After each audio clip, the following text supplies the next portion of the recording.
Ang graph ay isang larawang representasyon ng datos o impormasyon. Ginagamit ito upang mas madaling maunawaan, maihambing at masuri ang mga bilang o datos. Narito ang iba't ibang uri ng graph na ating pag-aaralan. Una ay ang bar graph. Gumagamit ito ng mga patayong o pahigang bar upang ipakita ang datos. Ipinapakita nito ang paghahambing ng mga datos sa isang sulyap lamang. Halimbawa nito ay ang pagpapakita ng bilang ng estudyante sa bawat seksyon ng inyong paaralan. Ikalawa ay ang line graph. Gumagamit ito ng linya na nagdurugtong sa mga puntos o points. Ipinapakita nito ang pagbabago o trend sa paglipas ng panahon. Isang magandang halimbawa ay ang pagtaas at pagbaba ng temperatura kada araw.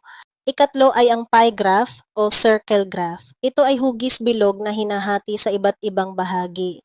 Ipinapakita nito ang bahagi ng kabuuan o percentage ng bawat kategorya. Halimbawa, maaari nating ipakita ang paboritong asignatura ng isang buong klase. Ikaapat ay ang pictograph o larawang graph. Gumagamit ito ng mga larawan o simbolo sa halip na bar. Dahil sa mga larawan, mas madali itong maintindihan lalo na para sa mga bata. Halimbawa ay ang pagbibilang ng prutas gamit ang maliit na larawan ng bawat prutas. Ikalima ay ang histogram. Katulad ito ng bar graph pero ang mga bar ay magkakadikit. Ipinapakita nito ang distribution o pagkakahati-hati ng mga datos sa mga grupo. Karaniwang ginagamit ito sa pagpapakita ng resulta ng mga pagsusulit sa isang klase.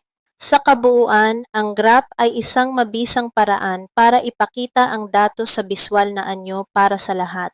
Tandaan, bar para sa paghahambing, line para sa panahon, pie para sa kabuuan, pictograph para sa larawan, at histogram para sa distribusyon.